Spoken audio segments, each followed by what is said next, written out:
Hey guys, welcome back to the channel. Today I'm gonna be reacting to a video called 10 Weird Foods Germans Eat.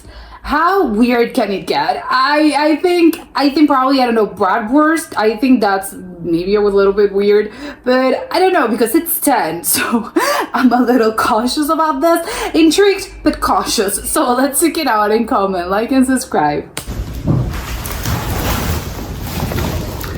I just got back from grocery shopping in Germany, and if you've ever lived here or visited here, you may know that Germans eat some things that Americans find interesting, strange, weird, whatever, or simply unpalatable. And today I wanted to show you some of those foods that I actually really like and that may be an acquired taste, but if you are ever in Germany, you might want to try them out.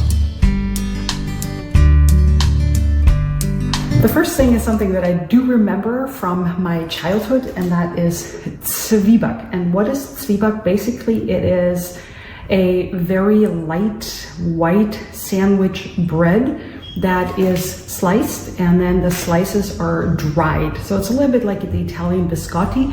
And when I, as a kid, was sick, this was actually given as sort of like a reconvalescent food, something that was easy on the stomach, easy to digest, and something as in soda crackers. That, looking at the picture here in front with the child, it's a baby. Really for children. People eat it with a little butter on it, or just dry. It's actually really dry. It has a faint sweet taste, but it really doesn't taste like much. So I think I've had a bunch something of similar recipes that you can use Zwieback with, and Zwieback really means baked twice, which is what this is. Twice baked. Yeah, I think I've had something similar, or maybe this, because this vein sort of sweet taste. It reminds me of this. I know how it's very dry though. On camera,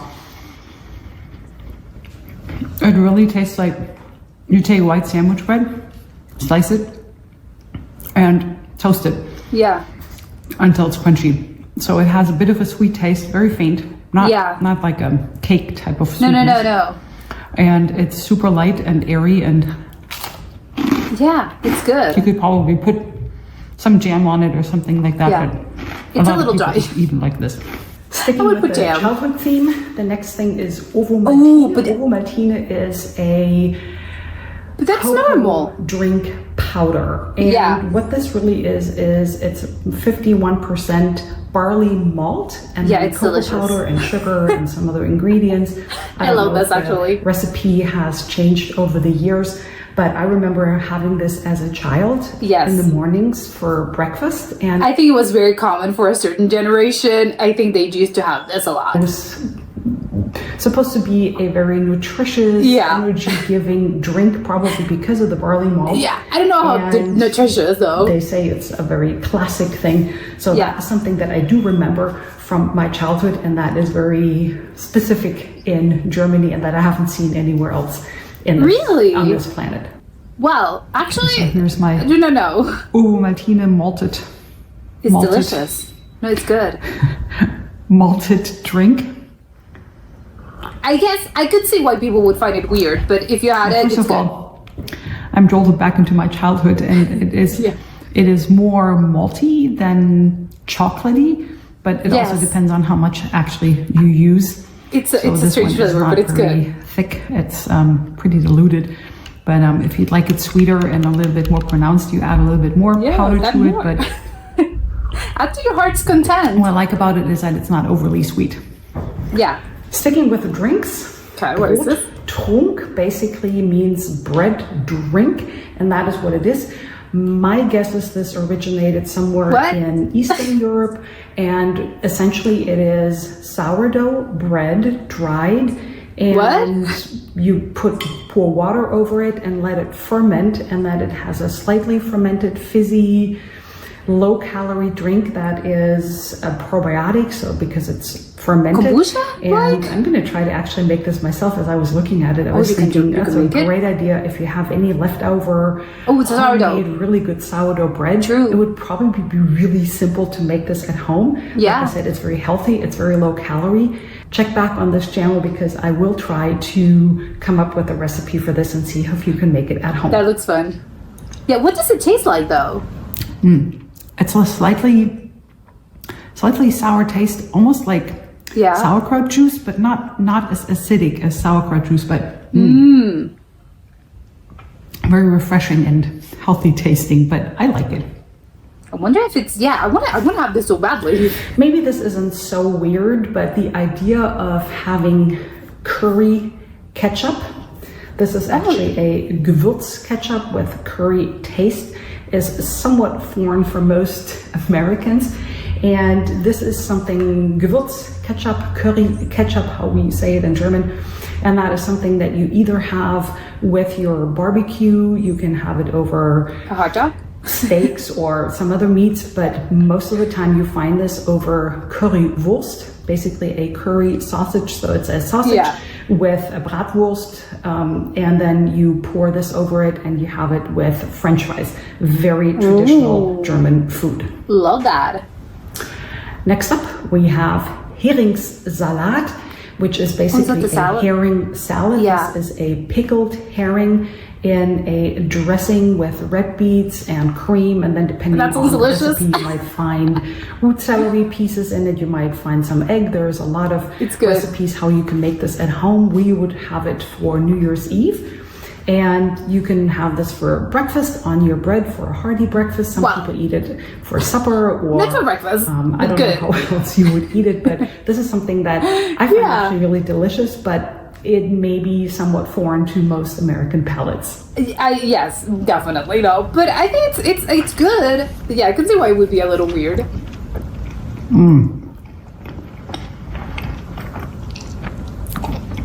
It has good acidity from the vinegar. Yeah. It has a bit of a fish taste. And it has a slight earthy sweetness from the red beets. And for me, lots of childhood memories, but so good. You can eat it without bread.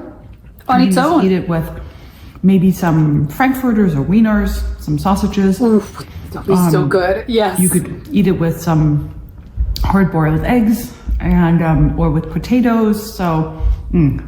It's good, yeah. It's delicious. This doesn't really say what it is. What is that? It is either called Handkäse or Harzer Käse, and it is a cheese product that either means hand cheese, and that refers to the fact that it is formed. Every time a cheese-like product, I'm concerned. They can't legally call it cheese. I have Velveeta nightmares. Hands, and it's actually made from quark. I do have a recipe on my channel how you can make quark at home, and quark is another specific, authentic German, fresh, soft cheese. And don't they sell this make this anywhere from else? that, and I would assume that this actually started as something of the leftover. What else can we make with something that we already have instead of wasting ingredients? This one is with caraway seeds, so that's something where a lot of people are like, oh my gosh, no caraway for me, and some people love caraway. And oftentimes it is either just sliced on bread, just like any other regular cheese, or people also eat it Handkäse mit Musik, which means essentially a vinaigrette with onions in it, raw onions in it, and you sprinkle it over it and eat that with it. Oftentimes another acquired taste, and there's probably even a lot of Germans who would not even go near this. I want to know how it tastes like. The raw onions, I think, is a step too far for me, but I want to have this. It is a cheese. Okay, yeah. Expecting that? It's very low in fat because it's quark based, that soft German fresh cheese. It stands? It's very mild. Oh, okay, so not sharp. But I don't think there's anything that compares to this with anything that you can get in the US, so you'd have to try it. But it is a cheese. It has a cheese consistency, and it's really good. I mean, what can I say? Yeah, yeah, but I want to know the taste. Griebenschmalz. I am not exactly sure what grieben is, but it essentially, if you make lard, if you render lard, you get the lard, and then you have these little pieces in it, and that is what is in this. Okay. I love it on bread, and I actually have to say it is super delicious. You take a rye-based bread, something a little hearty, and you spread the... It's just fat? schmaltz, the Griebenschmaltz on it, and just a little bit of salt. Some people like some pickles on it. Some people actually like this in a variety that has stewed apples, like little apple pieces in it, which I don't really care for so much, but this is a very simple, easy, hearty, and essentially really healthy if you get it from a good source, from healthy pigs. It's actually a very healthy food. Really? I would have thought, because again, it's just pure fat, right? Isn't that bad for you? Not that all fats are bad for you, but just pig fat. Not much to say. It just Just tastes imagine like... you put lard on a slice of bread. I personally think it's really good with like a rye bread or a dark sourdough bread. Yeah, I think they it pair would well. be pretty good on like a white bread or like a white sandwich bread. Yeah. But I actually think that these little bits of pieces in there What are the pieces, add though? some crunch and just a little bit of interesting texture. I'm scared. The pieces. Yeah, so it's very good. Yeah, it's sort of buttery, like, I Little think. snack or anything whenever you But I think feel like lard- having a hearty food. Yeah, it's an acquired taste, though, I think. Next It smells up, very particular. I have Sülze, and Sülze is really something very interesting. Again, a lot of Germans don't care for that either. And what it really is different types of meats or even vegetables or pickled cucumbers in gelatin that has hardened. You can slice it, you can put An pieces aspic. on your bread and eat it that way. And I guess that was another way to make the most of the food that you already had. I personally really like it, and I'm glad to have found it. And I don't think I would have this. It doesn't look that appealing. we have Blutwurst, and when I looked up what Blutwurst really is, it means blood sausage. And it is supposed to be one of the oldest, if not the oldest, type of sausage. It is a cooked sausage, but because it has a high percentage, somewhere between 20 and 40, depending on where you get it, of pig pork blood in it, which makes it really dark red. And apparently even in Old Greek, they had a blood sausage that is sliceable even when it's cold. And again, some people just don't like the idea at all, but it can be, depending on the sources where you get it, it can actually be a pretty healthy food to eat. But what's the taste like? I think it's very strong, I think. Tastes like really good cold cut. Oh, yeah, okay, yeah. Almost chocolatey flavor. Chocolatey? What? I wouldn't say that you can taste blood or anything. Okay, that's what I want to know. It's good. It has it's interesting to describe taste, but almost like a brown taste. I know that doesn't make a whole lot of sense, but No, but I see what you mean. it's really good. Dark. It's very dense. It's definitely more in the direction of a salami. Exactly, yeah. Now we have Mettwurst. Another. And this is also something that freaks out a lot of Americans because essentially it is raw meat, and it can be pork, and it can be beef, and it can be a mixture, and you just put it on bread. And a lot of people like to slice onions very thinly and put them on top, a little salt and pepper. I think it's perfect. It's essentially the same idea as the Italian carpaccio, which is also a raw beef. So why not eat raw pork? And obviously this is something that's very perishable and you want to eat within a few days of opening. I don't think a doctor would advise doing this. I think it's just, no, do not do this. It's dangerous. It does taste like raw beef or pork, but with a little salt and pepper and a slice of onion. And the raw onion on top. No, this is not for me. Then I have Vitam, which is the German equivalent to Marmite. I personally like it a lot better than Marmite. I think that Marmite has a very intense flavor. So this is yeast-based, nutritional yeast-based. It's very high in B vitamins, and a little bit goes a long way. I like to eat it on a slice of fresh bread with some butter and on it, and it's almost like a seasoning rather than just really something that has spread on it. Even though it is a spread, I would really use it very sparingly as a seasoning. Let me know if you have any questions about any of these ingredients, or if you think that I actually missed one or more ingredients that you think that Germans eat that should have been included in this video, because I always learn as much from you as you often say you learned from me. Thank you so much for watching and joining me here in my mom's apartment in Germany, and I'll see you in the next video. I love this video just because it was very, I think there are some things that are, I mean, how weird can we get? Well, we can get a little weird though.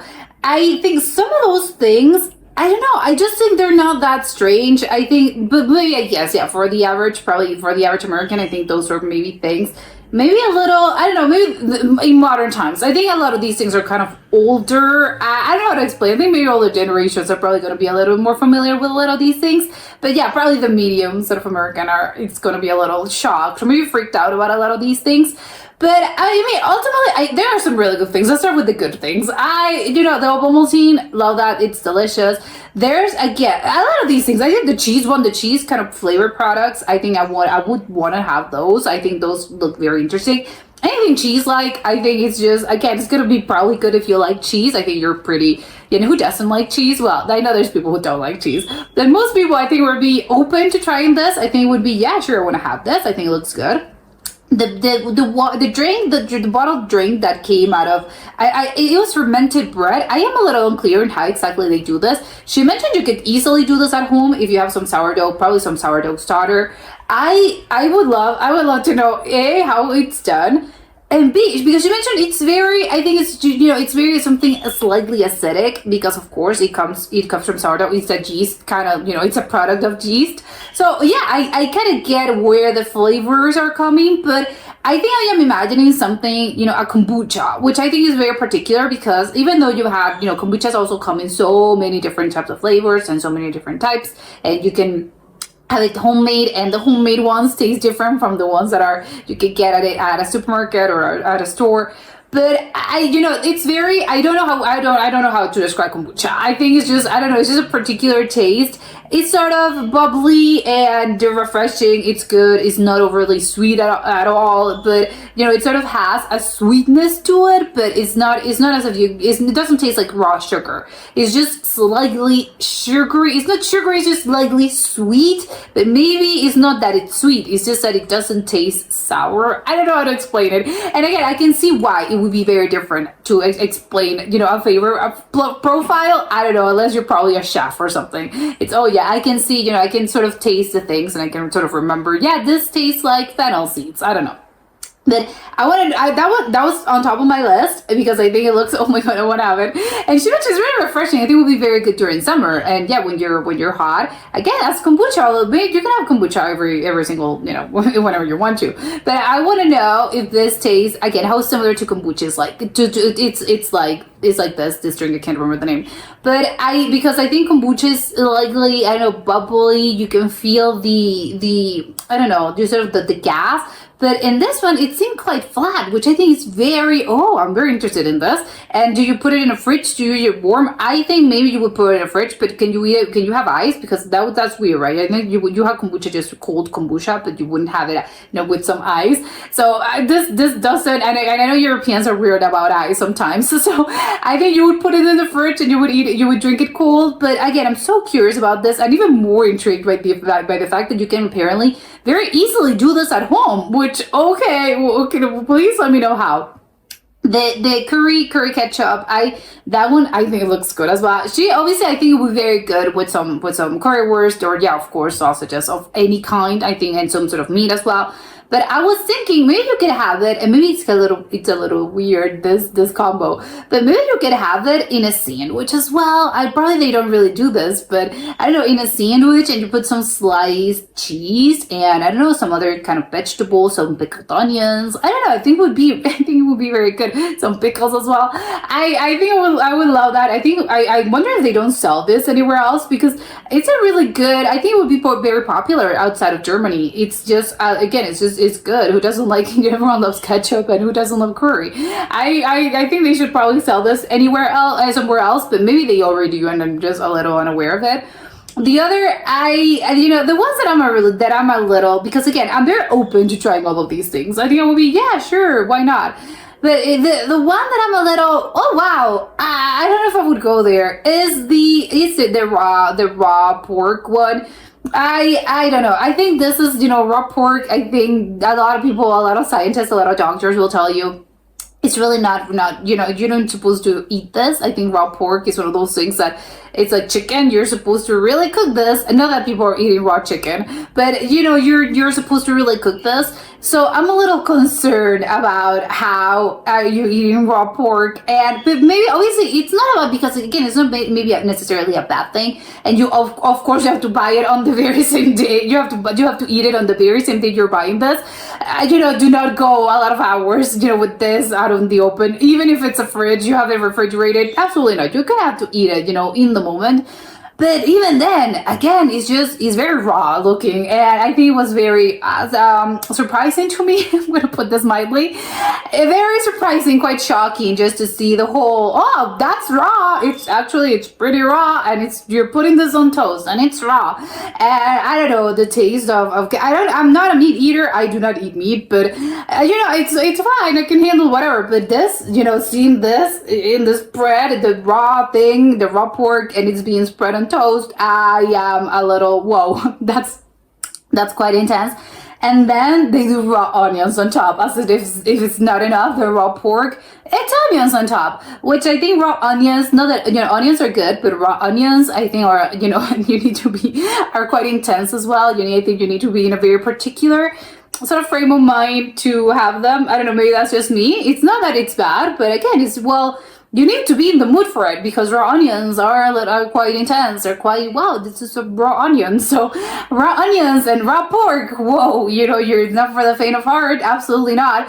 I think I want to know also how many Germans actually eat this. Maybe, I again, in the dangers of this, I probably, do not eat this every single day of your life. And not that probably they do, or they're having it every single day. But I want to know how many times, I don't know, per year do you actually have this? Because again, it's dangerous. So maybe you shouldn't be doing this. Maybe it's just once or a couple of times a year, special occasions, I'm going to have this. But also as well, it's an acquired taste. I would assume it absolutely is. Because again, the taste of raw pork, and yeah, she mentioned, but in Italy, they have carpaccio. I know and also I don't know, there's other things that are other meals, like anything in other cultures and in other places in which they do the raw meat as well. But I think it's different. The carpaccio, I think, is just sliced, and even then, again, I wouldn't have that. I'm not, because again, I'm not. I don't eat that. But I could see how it would be a little more tolerable, because it's the sliced. I think it makes it a little bit more palatable, both I think mentally, and I don't know, because obviously you're gonna have it where your teeth are going to chew on it, but I think mentally it's a mental thing of, wow, you're seeing the slices and it's like Gravlax. I think maybe I'm a little bit of a hypocrite, because I'm thinking, whoa, this is really, oh my god. But you have Gravlax, which I think is probably a little bit similar, but again, it's just the thin slices I think makes all the difference. And I think fish is just another story. And probably, again, because you're thinking, but you eat sushi and that's raw as well. Yeah, sure, but I guess it's different. I don't know why I see it as different, but maybe, again, I don't know if it's a mental thing, it's just me, or I'm not alone in this. Probably I would assume I'm not alone in this. It's a texture thing, but seeing the sort of, it's sort of, I don't know how they do this. Do they put it in a blender? I don't know. Do they put the meat in a blender? Probably not, right? It would be sort of a puree, but this is kind of a puree. So I am very curious, how this is done, and is it processed somehow? I get, well, maybe I wouldn't get around to looking up how they do this. I think that the concept of, it's a pork, it's a pig, and it's pork, they're killing the pig, and maybe I don't want to know. This is what I'm going at this. I don't think I want to know. Just tell me, just once it's processed and once you have the meat, do you, in a meat grinder or something, do you put it, does it have some spices? Does it have salt, pepper, and some other kind of thing? Because I did saw some kind of, I think, white spots on it. But I don't know if the white spots were fat. So I don't know. I don't know enough about meat in general. So I do not know. But I would like to know if this is just raw or do they put something, spices, as in any sort of sausage, any sort of, I don't know, even cold cuts and stuff. I don't know how they make cold cuts. I don't even want to know how they make cold cuts. But I think it's a similar concept in which I'm sure they put something else. Obviously, it's got to have, it's very salty, of course. But they also, I think, do something else because it's got to taste like something. Otherwise, I think it would be a bit I don't know, again, it's just the raw meat, probably not. They put something else, you know, some spices, some probably garlic, I don't know, to make it taste a little bit more appealing. But I think I would, again, probably cook it before, that probably it's not done. Cook the whole thing and then eat it. Although again, pate is probably, you know, it's very similar as well. And, you know, that's also good. So maybe I am imagining something quite intense, and maybe I don't think pate is it's I don't know, hard on the, well, not hard, but it's just not, I don't know, it's more palatable I think to me, but it's maybe it's a texture thing and not a flavor thing that I probably have to overcome. But yeah, I love it, and now I want to have some Ovaltine because it's really good. And that was it for today, and I'll see you next time. Bye.